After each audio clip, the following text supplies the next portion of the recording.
People say that what we see in the mirror is just a reflection of light that allows us to see ourselves as others see us. Our reflections are only capable of copying our every move, and they cannot surprise us or do us any harm. I am certain that this is not true in the least. I know it sounds far-fetched, but my reflection is an entirely different person. It's hard to say when it all began. Do you ever feel like your reflection moves a fraction of a second slower than you?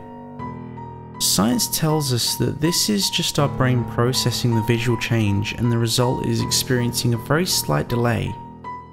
However, I always had the silent fear in the back of my mind that this was a sign that my reflection was its own separate being, and it was only mimicking me to keep up appearances.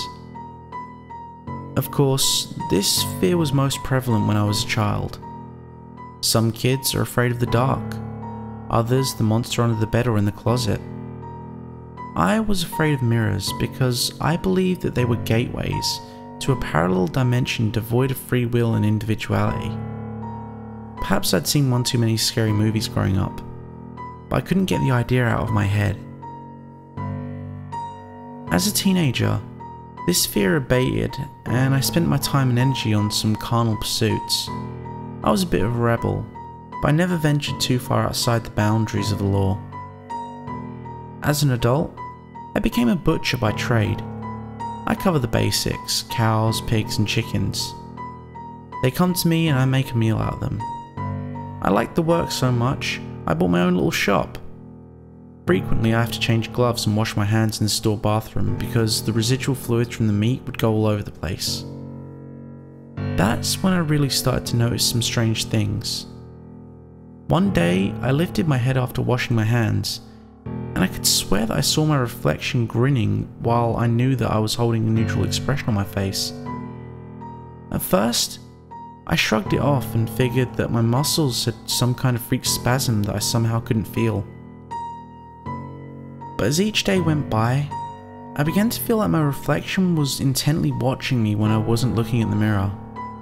Every so often I would catch a glimpse of it from the edge of my vision, but I insisted that it must be an optical illusion.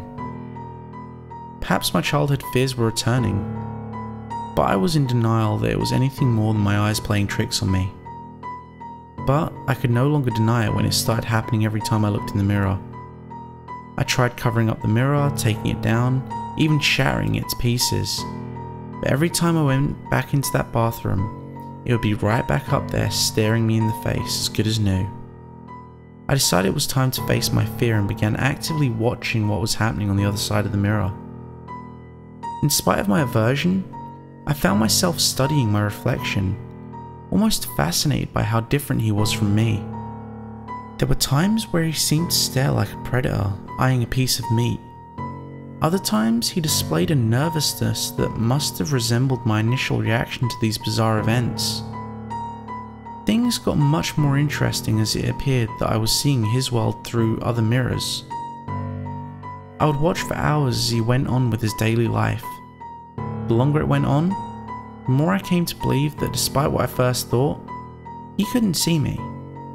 Or at least not all the time. It was amazing because what I'd previously believed was so sinister became increasingly mundane and in some ways, pathetic. I watched as he drooled over women he had no chance with, cowered in fear of a boss he could never stand up to, and stuffed fatty foods into his face to comfort his lonely soul. It didn't take me long to realise that he was the perfect trifecta for my shop. He's exactly the kind of pig, chicken and cow that I chop the flesh from every day, and my customers would just eat him up.